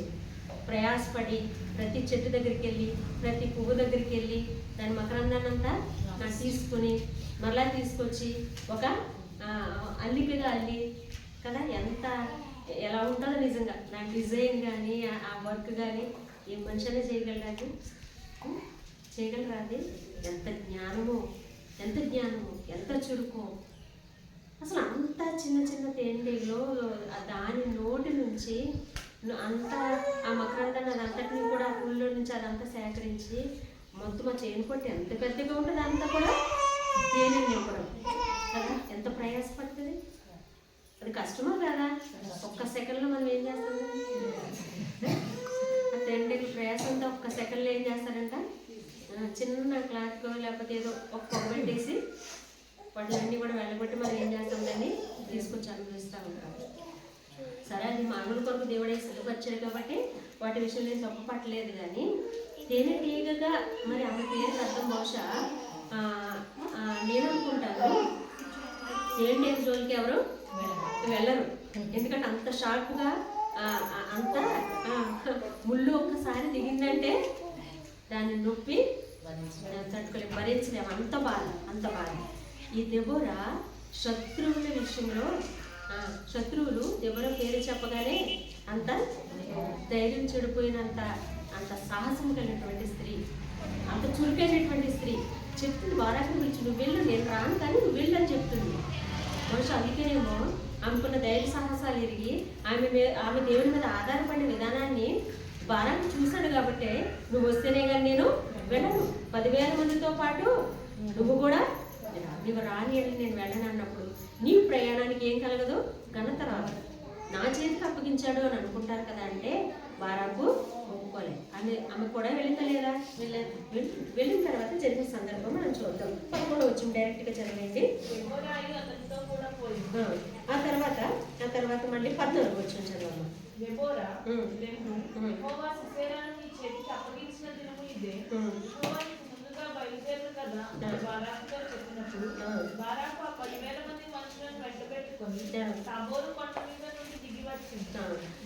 చాలమ్మా. 11వ వచనంలో బారాకు కోరుకున్నట్లుగానే దెబోరాయు అతనితో కూడా వెళ్ళింది. మాట కాదని లేకపోయింది. ధైర్యం కొరకు సాహసించి యుద్ధానికి వెళ్ళిందంట. ఎవరు? 10,000 మంది మనుషులు పురుషులతో బారాకుతో శత్రువైనటువంటి సిసెరాని ఎదుర్కోవడానికి ఎవరు వెళ్ళారంటే కూడా ఎక్కడికన్నా ఒకవేళ మనం వెళ్ళకూడని సందర్భంలో మనం రమ్మన్నారనుకో, అక్కడ అందరూ మొగోళ్ళు నన్ను రమ్మంటే ఏంటి అంటారా? అక్కడ ఎవరైనా ఉన్నారా? అసలు ఒకళ్ళైనా ఆడవాళ్ళు ఎవరైనా ఉన్నారా? నన్ను పిలుస్తున్నారేంటి అని అంటాం. కానీ మరి ఈమె అలా అనలేదు కదా, అక్కడ ఎవరూ స్త్రీలు లేరు కదా, నేనెందుకు నీకు నన్ను రమ్మంటావు ఎందుకో అని అనలే. 10,000 మంది పురుషులతో పాటు బారాకుతో పాటు దెబోరా కూడా యుద్ధానికి వెళ్ళిందంట. ఎందుకంటే బారాకు 10,000 మంది మనుషులకు ధైర్యం ఎవరు ఇక్కడ? దెబోరానే. ఒక మాట చెప్పింది 14వ వచనంలో. అతనితో కూడా వెళ్ళిన తర్వాత 14వ వచనంలో దెబోరా లెమ్ము, యెహోవా సిసెరాని నీ చేతికి అప్పగించిన దినము ఇదే అని చెప్తుంది. అప్పటికి ఇంకా అప్పగించలేదు, కానీ ముందుగానే ఏం చేసిందంట? ముందుగా ఏం చేసింది? ఆమె ప్రవక్త కాబట్టి దేవుడు ఈ దినాన్న శత్రువులను మన చేతికి అప్పగిస్తాడని ఆమె ప్రవచనం చెప్పింది. కలవరపరచలేదు, ధైర్యపరుస్తూ వచ్చింది. కొన్నిసార్లు మనము ధైర్యం చెడిపోతాం కదా, మనం ధైర్యంగా ఉండము, మన ఇంట్లో వాళ్ళు కూడా ధైర్యంగా ఉంచు, మన కంగారు పడతాం, మన కుటుంబాన్ని కూడా మన వాళ్ళు కూడా కలవరపరిచేస్తాం. వాళ్ళ ధైర్యం కూడా ఏం చేస్తాము? పోగొట్టేస్తాం, కోల్పోయే విధంగా చేస్తాం. దెబోరా అలా లేదు. ఇంకా శత్రువుని చేతికి అప్పగించకముందే ఏం మాట్లాడుతుందంట? లెమ్ము, ఈ దినాన్న నీ శత్రువుని నీ చేతికి అప్పగిస్తున్నాడు. నమ్మకం ఉంటేనే, దేవుని మీద ఆధారపడితేనే, దేవుడు చేయగలడన్న విశ్వాసం ఉంటేనే ఆ మాట చెప్పగలడు. అందుకే బారాకు దెబోరాని తనతో పాటు ఇలాంటి ధైర్యపరిచి ప్రోత్సాహపరిచే మాటలు చెప్పేవాళ్ళు కావాలి. అలా ఉంటేనే మనం ఇచ్చే సలహా కానీ మన మాట కానీ ఎలా ఉండాలంట?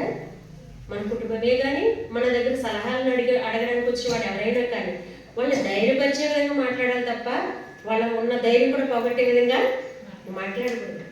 దేవుడు సహాయం చేస్తాడు, దేవుడు చూసుకుంటాడు, దేవుడు మనల్ని వదిలిపెట్టడు, ఆయన మీద ఆధారపడితే ఆయన మనల్ని సిగ్గుపరచడు. ఇలా ధైర్యపరిచినప్పుడు మనం ధైర్యపరచబడతాం, దేవుడు మహిమపరచబడతాడు. ఎదుటివారు కూడా ఏం చేస్తారంట? ధైర్యపరచబడతారు. చేతికి అప్పగించకుండానే శత్రువుల్ని నీ చేతికి అప్పగించాలని ముందుగానే ప్రవచిస్తూ వచ్చింది. అది నాన్న శత్రువులను బారాకు చేతికి దేవుడు ఏం చేశాడంట? అప్పగించాడు.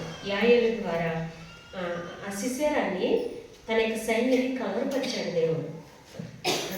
తన ప్రజల కొరకు, తన బిడ్డల కొరకు, తన ఏర్పాటు చేసుకున్న తన జనాంగం కొరకు, తన బిడ్డల కొరకు ఆయన ఏమైనా చేస్తాడు, ఆయన ఏమైనా చేయగలడు కూడా.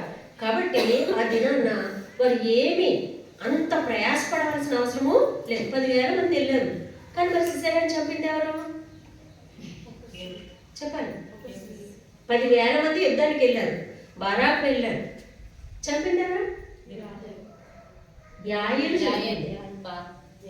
ఆ గుడారపు మేకు తీసుకుని కంతలో దిగ్గొట్టి చంపేసిందంటే కేవలము ఆ 10,000 మంది మాత్రం యుద్ధం చేయడానికి వెళ్ళారంతే. కానీ అక్కడ జరగాల్సిన సంగతులన్నీ కూడా సిసేరాను ఆ చెప్పవలసిన బాధ్యత అంతా కూడా ఎవరు చూసుకున్నారు? దేవుడే చూసుకున్నారు. సిసేరాను తన సైన్యాన్ని కలవరపరిచారు. వాళ్ళ రథాలన్నీ వదిలిపెట్టి ఏం చేశారు? కాలినడకనే పారిపోయి యాయేలు గుడారం దగ్గరకు వచ్చి ఆ గుడారంలో సేద తీర్చుకుందాం అనుకున్నప్పుడు దేవుడు నిజంగా ఆ యాయేలు ద్వారాగా శత్రువుని చంపడానికి దేవుడు యాయేల్ని ఏర్పాటు జ్ఞానం ఇచ్చాడు. అక్కడ ఆమెకు కూడా ఏమిచ్చాడంట? ఆలోచన ఇచ్చాడు. తన కణతలో ఏం చేసిందంట? గుడారం మేకు తీసుకుని దిక్కొట్టి సిసేరాను చంపాడు. కాబట్టి తను నమ్మినటువంటి బిడ్డను దేవుడు ఇప్పుడు కూడా విడిచిపెట్టడు. దెబోరా వలె నమ్మకంగా దేవుని మీద ఆధారపడి విధేయులమై ఆయన సహాయం కోరుకున్నప్పుడు ఎట్టి పరిస్థితుల్లోనే కానీ దేవుడు మనం విడిచిపెట్టే దేవుడు కాదు.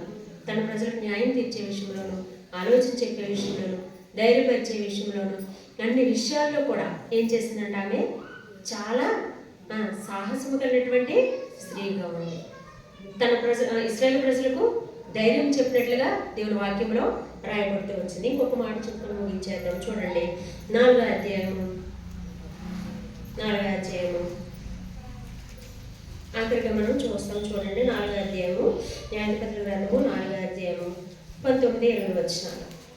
అవి దొంగలించి అతన్ని కప్పగా అతడు దప్పికొని ఉన్నాను, దయచేసి దాహమునకు కొంచెం నీళ్ళిమ్మని ఆమెను అడిగాను.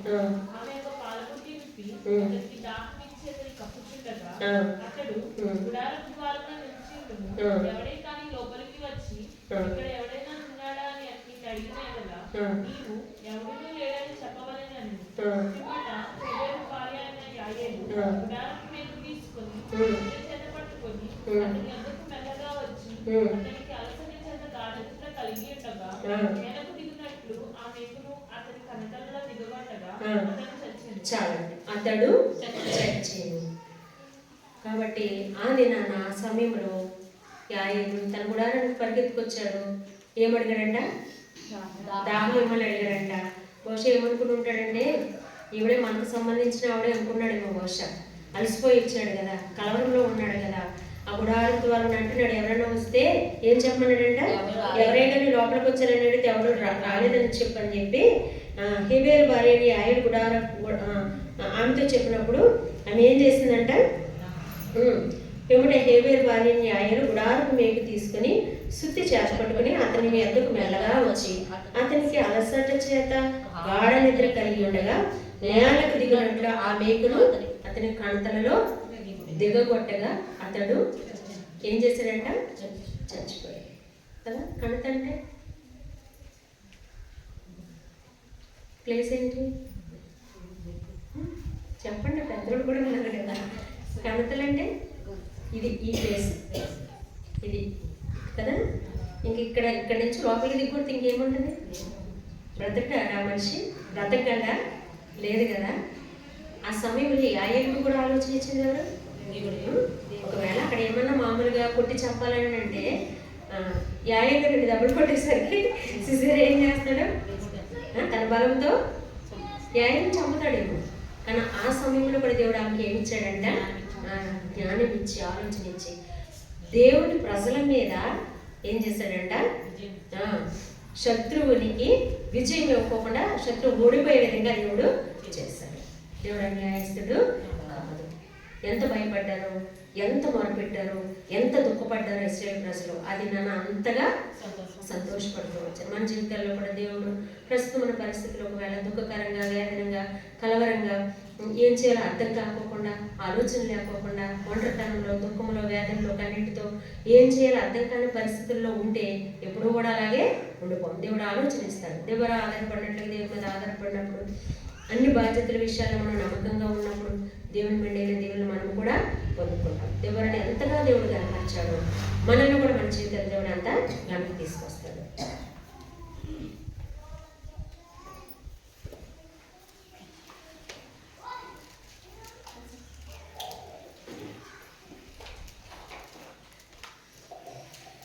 అందరం మోకరిద్దామంటే ప్రార్థన చేసుకుందాం. హన్నా జీవితంలో దేవుడు ఎలా అద్భుతం చేశాడో